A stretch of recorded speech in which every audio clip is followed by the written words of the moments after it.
안녕하세요. 시사건건 홀수영입니다.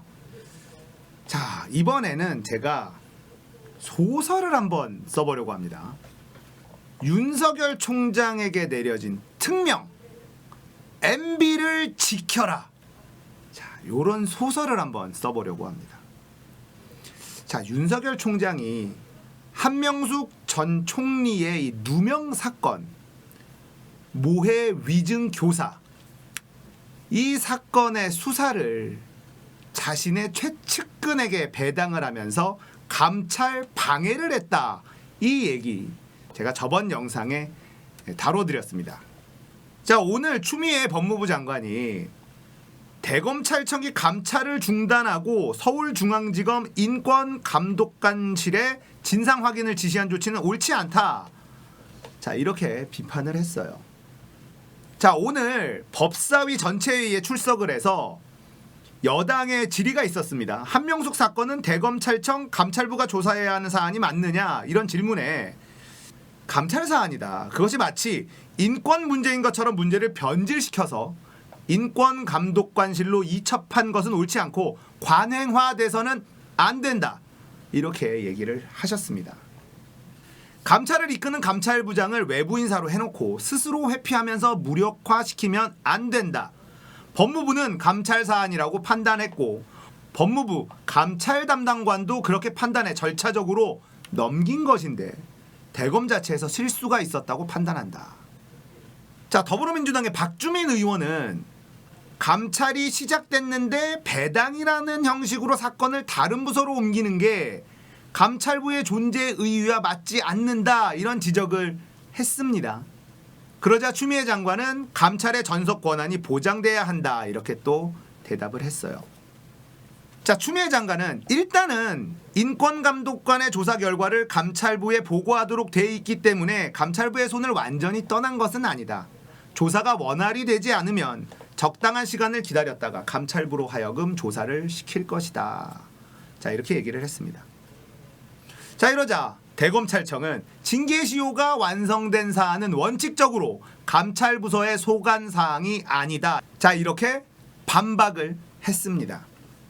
자, 지금부터 제가 소설을 한번 써보도록 하겠습니다. 한명숙 전 총리에게 누명을 씌우는 이 공작, 여기에 윤석열 총장이 직접적으로 개입돼 있는 건 아니에요. 그런데 윤석열 총장이 온몸으로 막고 있습니다. 감찰반에서 조사하고 있는 것을 총장의 권한인 배당을 주는 것을 사용을 해서 본인의 최측근인 이 인권감독관실에 이첩을 해버렸다. 그렇게 감찰반이 하고 있는 일을 중단시키고 방해하는 일을 하고 있습니다. 왜일까? 자, 한명숙 전 총리의 누명 사건은요, 검찰 자체적으로 움직일 만한 사안이 아닙니다. 한명숙 전 총리가 검찰 개혁을 외치는 사람도 아니었고 없는 죄를 뒤집어 씌울 만한 그런 동기가 검찰에게는 없다라는 거예요. 저는 이 사실에 주목하고 있습니다. 그렇다면 왜 검찰은 아무런 죄가 없는 한명숙 전 총리에게 죄를 뒤집어 씌우기 위해서 그렇게나 많은 노력을 기울였을까?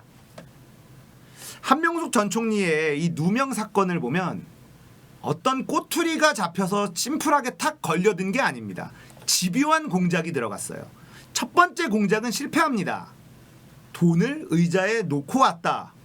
뇌물 사건으로 포장을 하려고 했으나 첫 번째 공작은 실패로 돌아갑니다. 첫 번째 공작이 실패로 돌아가자마자 두 번째 공작을 시작합니다.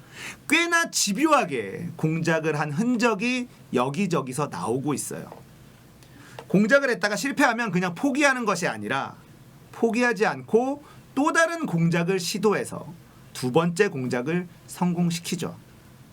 두 번째 공작도 거의 실패할 뻔했으나 검찰, 사법부 모두 총동원해서 이 한명숙 누명 사건을 성공시킵니다. 검찰만 움직인 것이 아니라는 겁니다. 정영식 판사 2심에서 유죄를 때려주죠. 그리고 양승태 대법원장 3심에서 유죄를 확정시켜줍니다. 이건 검찰의 조직적인 조작과 사법부의 도움까지 있었던 아주 중대한 범죄. 자, 여기에 윤석열이라는 이름이 거론되지는 않아요. 그렇다면 왜 지금 이 사건을 윤석열 총장은 온몸을 던져서 막고 있는 걸까? 그건 MB를 지키기 위해서는 아닐까. 윤석열 총장은 MB 때가 참 쿨했다, 이런 이야기를 하는 사람입니다. MB 때는 검찰의 하명 수사가 정말 많이 일어났었던 시절이에요. 권력에 눈이 먼 검사들이 이 MB 정권의 하명 수사로 억울한 일들을 많이 만들었던 시기, 그때가 MB 정권 시절이었거든요. 대표적으로 KBS의 정현주 사장, 그리고 한명숙 전 국무총리 사건이 있습니다. 그리고 노무현 전 대통령 사건도 있죠. 대표적인 하명 수사예요. 검찰 자체적으로 움직일 수 없는 것들, 움직일 필요가 없는 것들, 하지만 출세에 눈이 먼 정치 검찰들이 MB 정권의 하명을 받아서 억지 수사를 하고 그 사람들의 인생을 박살내버린 이런 사건들이 MB 시절엔 정말 많았습니다. 자, 한명숙 전 총리의 사건은 검찰의 단독 행동으로 보기에는 동기가 없다. 그리고 사법부까지도 동원된 사건이다. 이렇게 봤을 때 MB가 개입돼 있을 가능성이 농후하다. 그렇기 때문에 MB를 지키고 싶은 윤석열 총장이 온몸을 던져서 한명숙 총리의 이 사건을 막고 있는 것은 아닌가라는 소설을 써보는 거예요. 물론 검찰이라는 조직 자체가 망신을 당하는 것이 너무 싫어서일 수도 있습니다. 그런데 저는 윤석열 총장이 했었던 그 말, MB 때가 참 쿨했다, 이 말이 잊혀지지가 않아요. 한명숙 전 총리의 사건은 정권 차원의 공작이었을 확률이 매우 높습니다. 이건 그냥 상식이 있는 사람들이라면 다 그렇게 생각할 수밖에 없어요. 검찰이 한명숙 전 총리를 갑자기 느닷없이 뜬금없이 저 사람을 좀 보내버려야겠다 라고 생각할 만한 동기가 없다라는 점, 거기다가 사법부까지도 함께 움직여줬다는 점, 이런 것들을 다 감안한다면 검찰보다 더 윗선이 있을 확률이 매우 높은 사건이다, 이런 추측이 가능한 거죠. 그래서 윤석열 총장은 MB를 지키는 특명을 받은 것은 아닐까 라는 소설을 써본 거예요. 여러분들은 어떻게 생각하세요? 그럴듯하지 않습니까? 네. 근데 아마 아닐 겁니다. 그럴 리가 있습니까? MB가 세상에 그래도 한나라의 대통령이었던 사람이 어떻게 그런 말도 안 되는 공작을 할 수가 있을까? 에이, 말도 안 되죠. 안 그랬을 거예요. 절대 안 그랬을 겁니다. 그러니까 제가 소설이라고 말씀드리는 거예요. 그럴 리가 없지만, 그랬을 확률이 거의 제로에 수렴하지만 소설로서의 가치는 충분하지 않은가라는 거죠. 개연성이라는 게 존재한다. 하지만 대한민국의 대통령을 했던 사람이 아무런 죄가 없는 전 국무총리를 없는 죄를 만들어서 그렇게 묻어버리려는 공작을 했다라는 건 무슨 미드도 아니고 뭐 헐리우드 영화도 아니고 어떻게 그런 일이 있을 수가 있습니까? 에이, 그런 일은 있을 수가 없어. 없어. 확률 제로야. 그냥 소설로서의 가치는 있는 정도다. 뭐 요 정도 말씀드릴 수 있을 것 같습니다. 윤석열 총장이 감찰반에서 조사를 하고 있는 것을 굳이 본인이 연루된 사건도 아님에도 불구하고 굳이 최측근에게 다시 배당을 해서 이 감찰을 방해하는 행동, 요런 걸 봤을 때 혹시 MB를 지키기 위해서는 아닐까라는 소설이 팔릴 법한 소설로서의 스토리가 나온다. 뭐 이런 이야기를 하고 싶은 거지. MB를 지키기 위해서 MB가 한명숙에게 없는 죄를 만들어서라도 이거 감옥에 넣어야 된다라고 지시했다. 이런 얘기를 하는 게 아니에요. 있을 수 없는 얘기잖아요.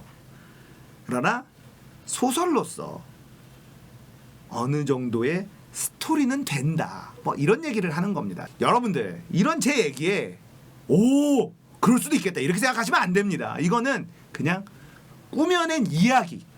꾸며낸 이야기로 좀 그럴싸한데 이런 거지. 절대 우리 각하는 그렇게 나쁜 일을 하실 분이 아니죠. 대한민국의 대통령을 했었던 사람이 어떻게 그런 일을 할 수가 있습니까? 말도 안 되죠. 그냥 그럴싸한 이야기다. 소설을 써봤다. 요 정도로만 그냥 가볍게 알고 계시면 될 것 같아요. 지금 한동수 감찰부장이 사건을 내놓지 않겠다라고 총장에게 맞서고 있는 상황입니다. 그래서 대검에서는 저 한동수 감찰부장에게 징계를 내려야 된다 뭐 이런 얘기도 나오고 있고 전체적인 그림에서 이 대검이 모양이 빠지고 있어요. 이건 절차대로 하는 것이다. 검찰총장의 권한이다. 이렇게 얘기를 하는데 자 그렇다면 이걸 어떻게 해야 될까요? 국회가 일을 해야죠.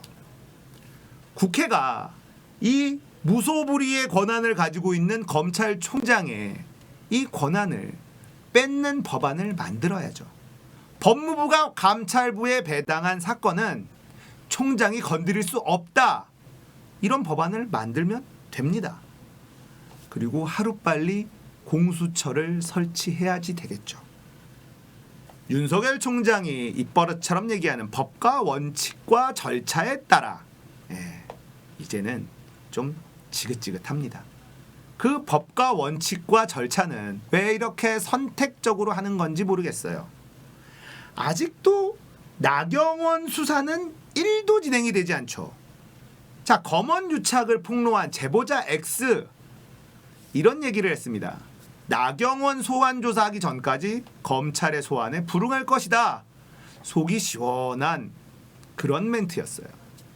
윤석열 검찰의 법과 원칙은 너무 선택적으로 발동이 된다. 공평하게 그야말로 법과 원칙대로만 하면 윤석열 검찰이 이렇게 많은 비난을 받진 않을 건데 말이죠. 그리고 저처럼 이런 말도 안 되는 정말 말도 안 되는 이런 소설을 쓰는 사람도 없을 텐데 말이죠. 이놈의 법과 원칙이 너무나 선택적으로 발동이 되다 보니까 이런 상상을, 이런 소설을 써 본 겁니다. 소설이니까 너무 기분 나빠하지 마시고 그랬다는 게 아니에요. 그럴 리가 없지 않습니까? 어떻게 대한민국 검찰이 그리고 대통령이 그런 상상을 절대 그랬다는 것이 아니라는 거. 그냥 소설이라는 겁니다. 오늘 이야기 여기까지입니다. 공감 되셨다면 구독, 좋아요, 알람 설정 부탁드릴게요. 감사합니다.